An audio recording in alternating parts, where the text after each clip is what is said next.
All right, welcome to chapter 15. This is 15.1. I'm going to divide 15.1. It's a pretty long section, so I'm going to divide it into two videos. So this will be 15.1 part A, which I'll call Introduction to Vector Fields. So we'll define vector fields, we'll draw an example or two, and then we'll define curl and divergence, and then that'll be it for part A. And then in part B, we'll do the other topic from 15.1, which is conservative vector fields. So for what it's worth, chapter 15 is all about basically vector fields and the integrals that come up associated to vector fields and what they can represent and so on and so forth. So we'll just begin with a basic definition. So a vector field is nothing more than a function which assigns a vector to each point. So a vector field is a function, and this could be either capital F of xy in 2D or capital F of xyz in 3D, which assigns a vector to each point.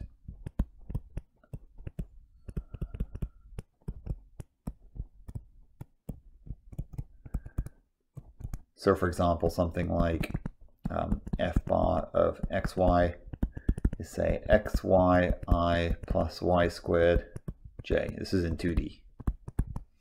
So for every point that you plug in, you get a vector out. So then each point gives a vector. Don't worry for right now about what this is used for.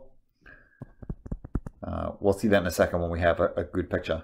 So for example, f of, say, 2, 4 would be 2 times 4, 8i, and y squared, 16j.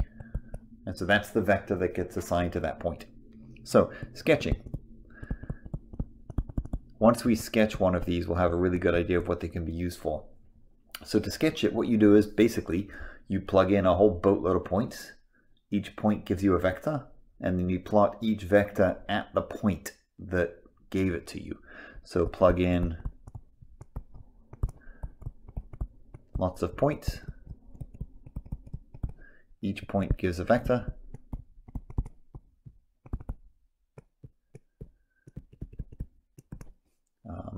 Plot each vector at its point. So this can take a while. So we won't really sketch a lot of these. I'll sketch one just so we have an idea, but once you have one, you can sort of get a pretty good idea of what these things look like. So for example, let's sketch the vector field. This will be 2D because doing these in 3D is unreasonable by hand. MATLAB does a great job of this. Let's do 1/2 y I minus 1/2 x j. And so let's just plot a whole bunch of points. Right? So I'll do a few here, and then I'll just do a bunch, not one by one. You'll see what I mean. So here are some points. Let's say some points and their vectors.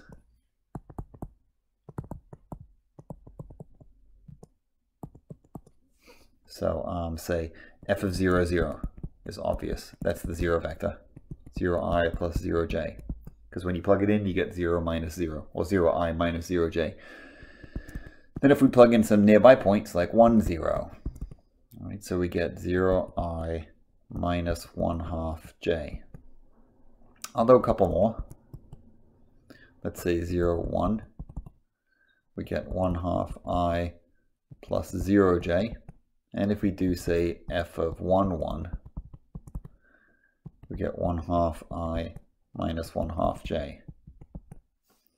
So if we plot these guys, if I plot all four of these, this is what we get. So here's the picture. So there's the x-axis, here's the y-axis. So I'll do these in a different color. Let's do these in blue because that sounds good. So at 0, 0, I draw the 0 vector. It's right there. at 1, 0 right here, I draw the vector which goes down by a half. So like here. At 0, 1, which is right here, I draw the vector that goes to the right by 1/2. That's like right here. And at 1, 1, which is right here, I draw the vector that goes to the right by 1/2 and down by 1/2. So that's right here. So these are all in blue. These are the blue vectors.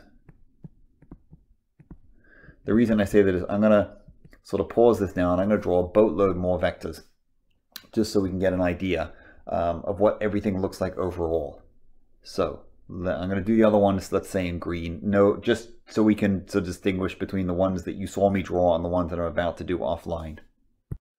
So, damn, I drew a bunch more green ones. So the green ones done sort of offline, if you like. All right, so you didn't need to see me do them all. So what we see here is they form sort of like maybe a spiraling shape or a circling shape. The way to think about this is like, so there are a couple different ways. And so there's sort of a good classic way, and then there's another way which will be really, really useful to us. So what we see is that they're circling, let's say, clockwise. So what this tells us is, gives us an idea what they can represent. So vector fields can represent, for example, magnetic fields.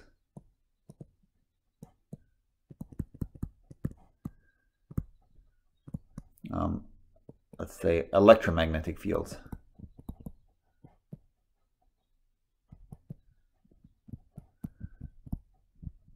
Or another really, really good one is fluid flow. This, I mentioned, is key because it's something that we all understand really well. Like if you were to look down on this flow, you could think of it as like the top of a lake that's flowing in a clockwise direction. And in the middle, it's standing still. The further you get from the origin, the faster it's going, things like that. So the fluid flow one is a really, really good one for later on in the chapter when we're trying to understand what the integrals represent that use vector fields. So keep that one in mind. The other ones are also useful, but they're a little more technical. But the fluid flow is one that we always, that everybody seems to sort of understand what's going on visually. So here's one more. This is even simpler, but it's good to have at least two examples. Let's sketch. This takes about a minute to do. Something like, well, less than that. Say 1i plus no j's. So here, every single vector, no matter which point, is pointing to the right by 1 unit.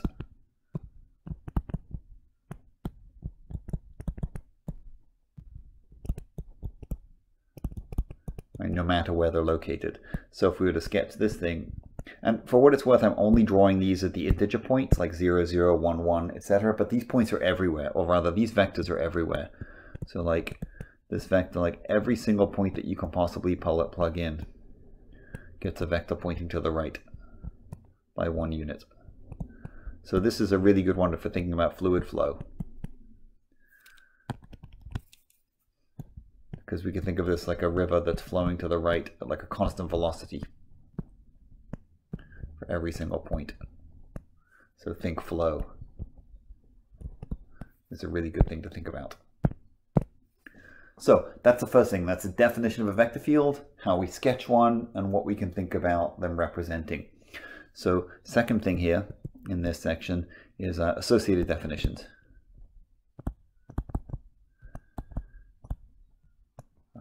So specifically, divergence and curl.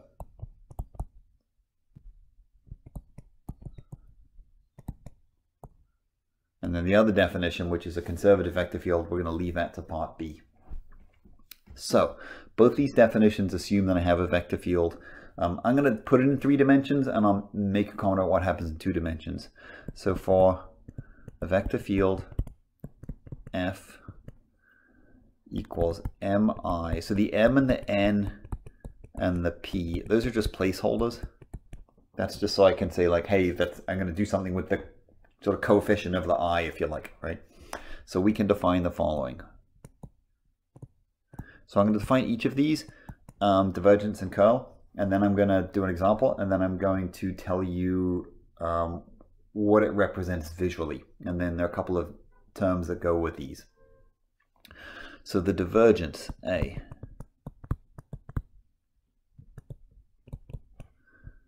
the divergence. So the divergence of F can be denoted two ways. Either div F, or this symbol that we saw before, the nabla dot F. I'm going to say more at the end of this section about what the nabla actually means, because it might be interesting to some of you. You can use either notation. The book uses both. I tend to use the second one just out of habit. But this is what it is. So the divergence of the vector field F. So what you do is, I'm going to take the partial derivatives of m and of n and of p with respect to x, y, and z respectively. So partial xm plus partial yn plus partial zp, right? Or if you prefer the notation, m sub x plus n sub y plus p sub z. Right? So something to immediately note about this, which is important, I'm going to put it in red, if this is a scalar. There's no I, j's, and k's involved. That's important because of the value that it gives us means something that's scalar. So here's an example. So for example, and don't worry about what this means right now, we'll just do a numerical example. If f of x, y, z is, say, xyi plus y squared j plus xz cubed k, then the divergence, take the derivative of xy with respect to x, so that's y. The derivative of y squared with respect to y, that's 2y. The derivative of xz cubed with respect to z, that's 3xz squared. That simplifies a bit.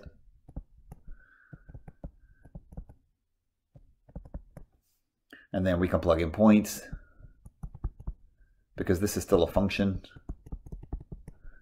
So if we plug in 1, 2, 3, we get 3 times 2 plus 3 times 1 times 3 squared. This is 6 plus 27, this is 33. And again, don't worry right now about what that means. That's just the value that we get. So here's the meaning, however. And I'm not going to prove this. I just want to give you some insight as to what's actually going on. And that'll help us later on when we talk about some theorems that are related to divergence. Same is true for curl. And having an understanding of the meaning can really, really help. So this is what I want you to do. Imagine that at a point, there's like a sphere. So imagine a sphere at xyz.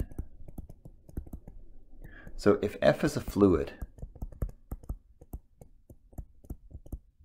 then imagine it can flow through the boundary of this sphere. So it could flow in, it could flow out. Maybe it flows in but doesn't flow out, and so it gets compressed inside. Or maybe it flows out but not in, so it gets really, really sparse inside, not dense at all. Right? So F flows across the boundary. So what we could measure then is we could say, well, like, what's the net flow, right? Maybe it flows overall inwards. Right? So perhaps overall it's inwards or outwards or some balance. Right? So visually you could think like maybe that you've got like a sphere. Let me draw 3 spheres. And then I'm going to sort of imagine 3 vector fields. So for example, in the first one, maybe the fluid is flowing in. And this one, maybe it's flowing out. Maybe on this one, it's just flowing to the right. So it flows in and out. Like on the left, it flows in. On the right, it flows out. So each of these has an overall fluid flow.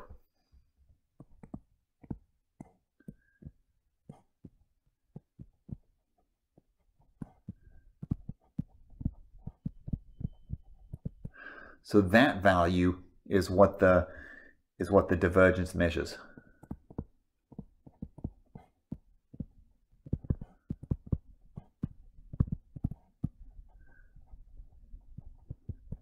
And now there's a sort of follow-up to this, which is, this is a bit vague, right? This is vague on purpose because we don't want to be technical. But you might say, like, well, how big is the sphere? And so the answer is it's infinitely small. And so then you might be like, well, what the hell does that mean? And the answer is really what you're doing is you're taking a sphere and you're measuring it. You're taking a smaller sphere and you're measuring it. And then you're taking a limit as the size of the sphere goes to 0. So the question is to how big a sphere? And the answer is limit as radius goes to 0. So again, if you don't sort of really understand technically what's going on, it's not a big deal. As long as you can sort of wrap your head around, it can be helpful to wrap your head around the notion if the and I'm going to write this in a second, so I'll just say it first, is that if the divergence is positive, then the point is producing fluid, if you like. And if the divergence is negative, then the point is sort of sucking in fluid. And if the divergence is 0, then the point is doing neither. So the associated definitions here, just to clarify what I just said, that if the divergence at a point is positive, then that point is a source. Now this makes sense because basically it's producing fluid.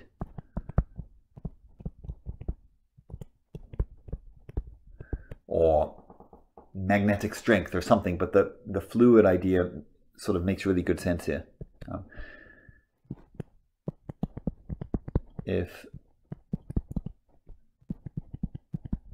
Let me make sure I bar these vectors. If the divergence is less than 0, then that point is a sink. So literally think of like a sink, like in your bathroom. So this is takes in fluid. And if it's 0, it gets a name. Then it's divergence. Then it is divergence free. This is for the whole vector field. F is divergence free.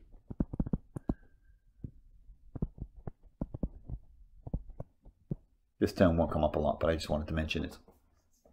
So like in our example, right over here on the right, right there, the point 1, 2, 3 is a source. It produces fluid.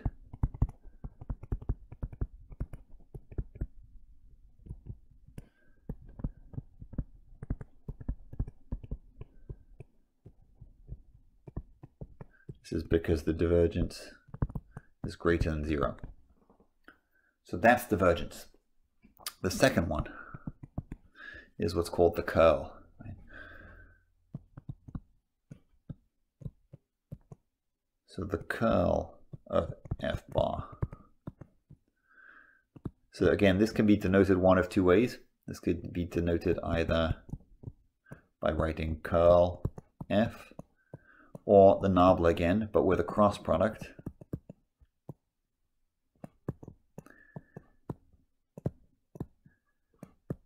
And again, I'll tend to use the second one. You can use either one of them, totally up to you. But what I'm going to do to give you the definition is I'm going to use the second one to elaborate, because the definition is not quite as obvious as for the divergence. So this is what we do for the curl. So first, I'm going to tell you exactly what nabla is. So I'm going to put nabla. So nabla is actually something called a differential operator. It's a bit like a ddx. So nabla is partial xi plus partial yj plus partial zk. Now, these things are not derivatives of the I, j, and k. So partial xi does not mean the derivative with respect to x of I, right? It's just sort of a placeholder thing. So then what happens for nabla cross F, right? I'm literally going to do like a cross product. So the way that we did cross products is I wrote down what nabla is, and I write down what f is. So nabla is this thing.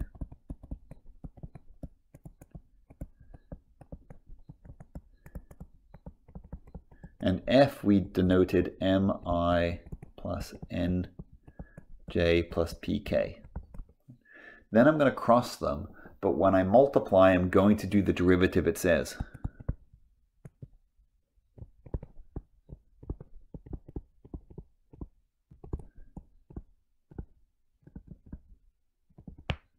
So, let me take a look at what I mean by this. So I'm going to write all over the nabla and the f we just drew. So when I do nabla cross f, what I do first, let me pick a color that's easy to see. Let's do light green. So when I do a cross product, what I do is I do this right here times this minus this times this. Right? We do, in other words, this times this minus this times this in our 6 things.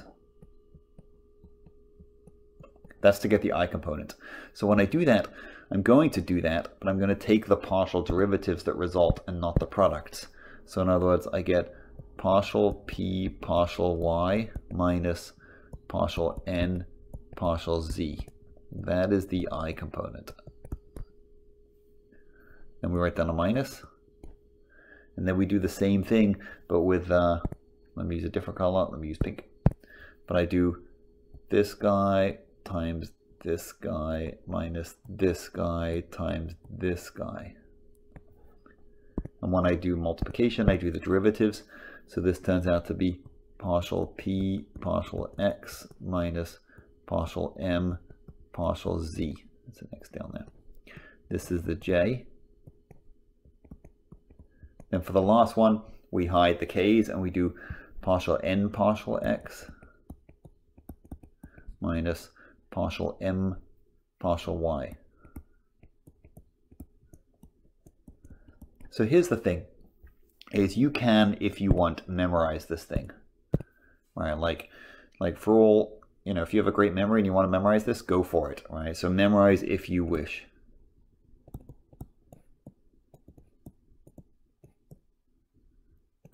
However, it's easier, I think, to simply, you'll get very good at this, to simply work to imagine the nabla above the vector field and then do a cross product taking derivatives.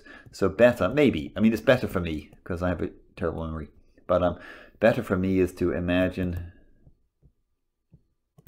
nabla above the vector field and take the partials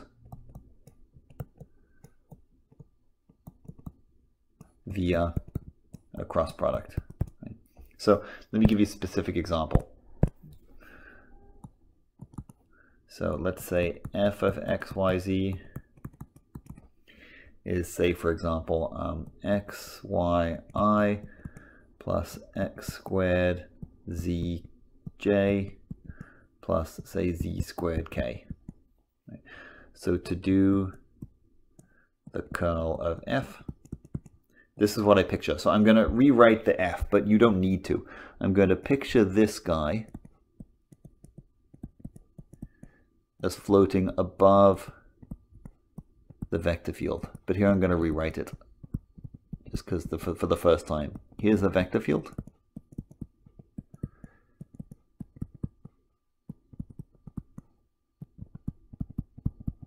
And then when I cross these,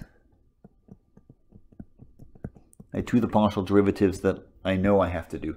So for the first one, I do partial y of z squared, and I get 0, minus partial z of x squared z, which is x squared. All right, so that came from doing, I'll write it in and then I'll erase it. That came in from doing this times this minus this times this.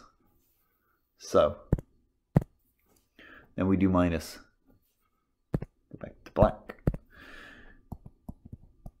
And then we do partial x of z squared, which is 0, minus partial z of xy squared, which is 0. There's a bunch of zeros here, which is unfortunate, but that's all right.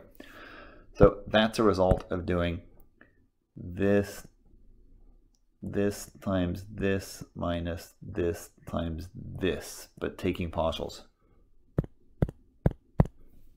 And then last but not least, we do partial y of z squared, which is 0, minus partial z of x squared z. Sorry, I'm doing that wrong. We do partial x of x squared z, which is 2xz, minus partial y of xy, which is x. And that one we got by doing this times this minus this times this. But again, doing the partial derivatives, not the multiplication. So don't worry right now about what this means. That's just the calculation. That can be simplified, of course. If we want, we can say this is negative x squared I plus 0j plus 2xz minus x. Okay, I left that in blue. That's no big deal.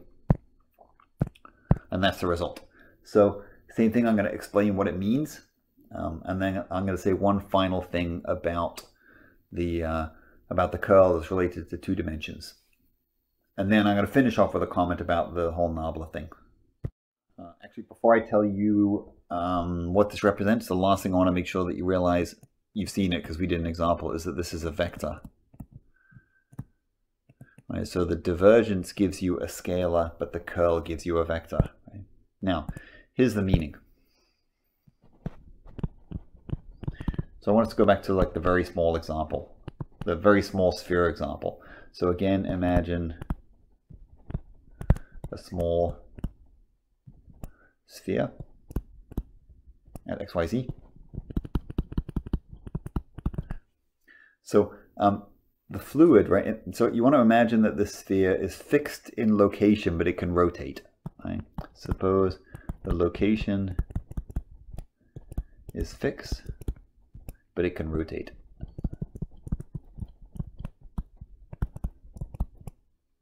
So for example, let me give you a picture. Actually, before I give you a picture, let's say this. So location is fixed, but it can rotate.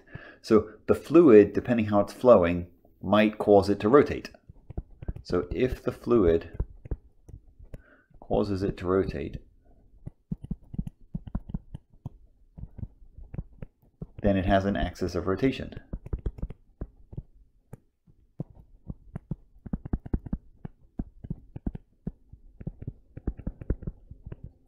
That axis is the curl. Let's say the curl is that axis. And if the curl is longer, then, because it's a vector, so long meaning higher magnitude. This means faster rotation. So this is hard to draw because we need a 3-dimensional picture, but here's a picture you can think about. Think of a top view.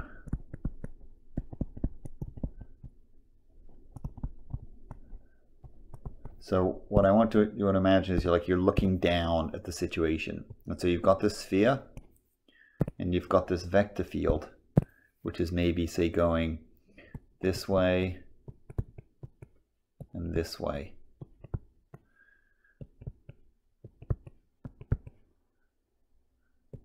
And maybe in the middle it does nothing. So what happens is that sphere that you're looking down on will rotate. So the sphere rotates. And it has an axis of rotation that will stick straight up. So think of that dot, because we're looking down on it. This is why the picture is less than ideal, is that's the axis of rotation. That's the curl.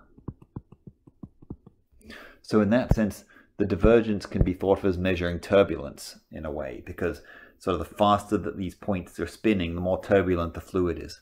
So curl is a measure of turbulence. So last thing I want to say about curl before I talk about nabla overall is just a comment about what happens in 2 dimensions. So here's a 2D note. 2D curl note is that the curl, because it's a cross product basically, is absolutely a 3-dimensional thing, which means you can take the curl of a 2-dimensional vector field, but you have to assume that it has a 0k, and the result will only be k. And we'll see what I mean by an example. Right, so since the curl is 3D, right? This is mandatory. It's built into the definition. When we curl a 2D vector field, right? In other words, only x and y. In other words, only I and j. We must assume that it has a plus 0k. And the result is all k.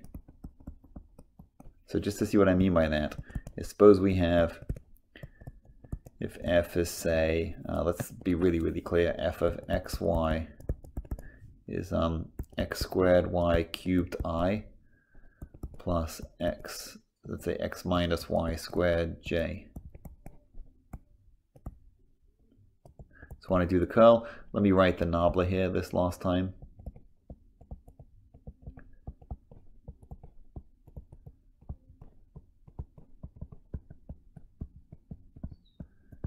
And then I'm going to write the f. And when I do this, I have to put in a 0k. Oops, there should be a k up here. Now it's just a fancy k. So when I cross these to get the curl,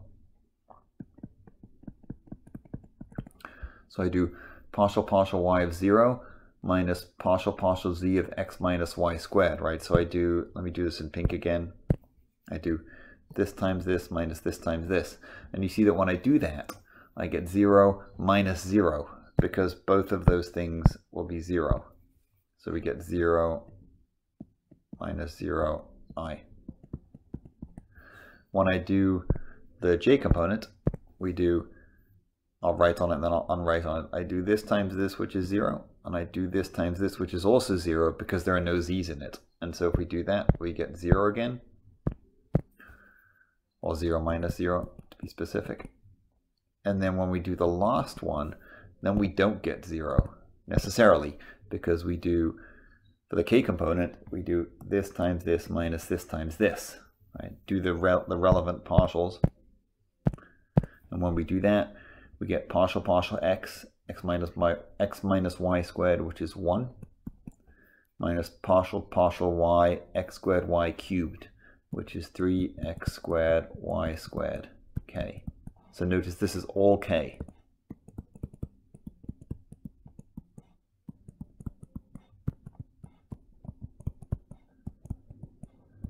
So just keep that in mind. Like, you can do it for 2 dimensions, but you end up with an all k. So this is formally the end of this section, but I want to do maybe 5 more minutes just to sort of say something about this nabla. I'm going to clear the screen and then I'll write it again. Skip it if you want to, watch it if you want to. It's not really relevant for the material, but it's sort of interesting to see if you wonder why we're using this nabla all the time. So let me call this, this is like a little appendix. So what's up with nabla? So what's with this nabla? So nabla is what's called a differential operator.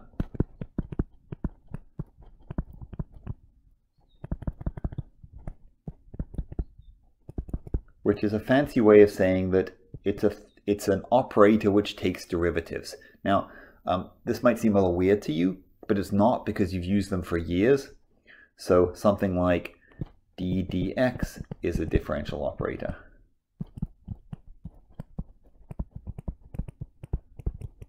And so what is d dx? Like it's an operator that needs something to act on, right? It's like a thing that's saying, like, feed me something, right? So d dx needs a thing to act on. So for example, d dx, if you give it, say, x squared plus x, then it spits out 2x plus 1, and it's happy. So it's an operator, operates on things, and it does that by taking derivatives. So now that you know what a differential operator is, nabla is this differential operator.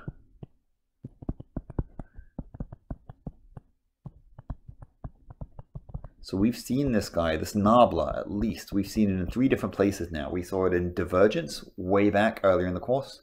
Oh, sorry. We saw it in gradient way back early in the course. We saw it in divergence and we saw it in curl. And so all I want to do is show you it's exactly the same thing every single time, right? So we saw this in the gradient, in divergence, and in curl, right? So it's all the same. So let me show you. So for example, when we do the gradient, we take a function like a regular function, say something like this. When you take the gradient, you take nabla f, right? This was the notation. It was just nabla f, nothing else. Think about what that means. That means this guy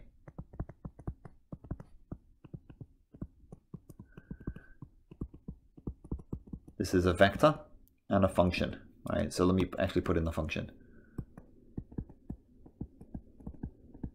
When you multiply a vector times a function, or a vector times a scalar, think about it that way. The scalar just gets given to each of the components. So I get this.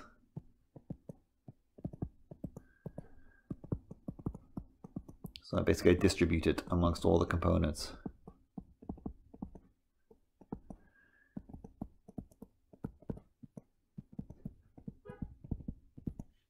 Because again, this is a, let me just put some blue in there. This is a vector. This is a scalar. So when you multiply it, you just distribute it. And then when I do these individual little differential operators, these individual derivatives, we get y squared z cubed I. We get 2xy cubed j. And we get 3xy squared z squared k. And that's the gradient that we know, right? When we do the divergence, take a vector field. Something like, let me actually put the x, y, z's in it.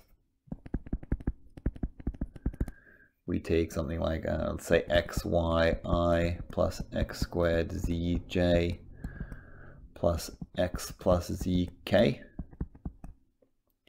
So then if we take the divergence of f, the notation we used was nabla dot f. And if we fill in what those are,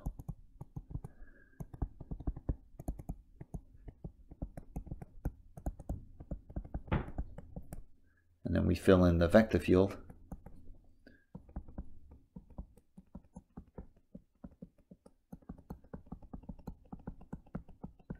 right? And we literally dot those, right? So we do a dot product, and when we dot them, we multiply the first guys, we multiply the second guys, and we multiply the third guys. And then we do the things it says, right? So partial x of xy, partial y of x squared z, partial z of x plus z. And of course we've seen for the curl, I won't do another one, we literally do the cross product. So basically all three of these things are using the same nabla, right? They're just using them in different ways, and that's the notation, right? So so all three use this nabla. So this guy is a vector times scalar. This guy is a vector. This is terrible. It looks like a dot product. That's vector times scalar. This is vector dotted with vector. And this guy is a vector crossed with a vector. That looks like an X. That's a vector. And so that's why the notation is there. So that can be helpful. Again, you don't need to memorize this. You don't need to really even know it. But it can be helpful to understand what's going on with this nabla here and why it's been cropping up. And this is a reason why I prefer to use it, because then it's consistently meaning the same thing every single time. So that's the end of part A of 15.1.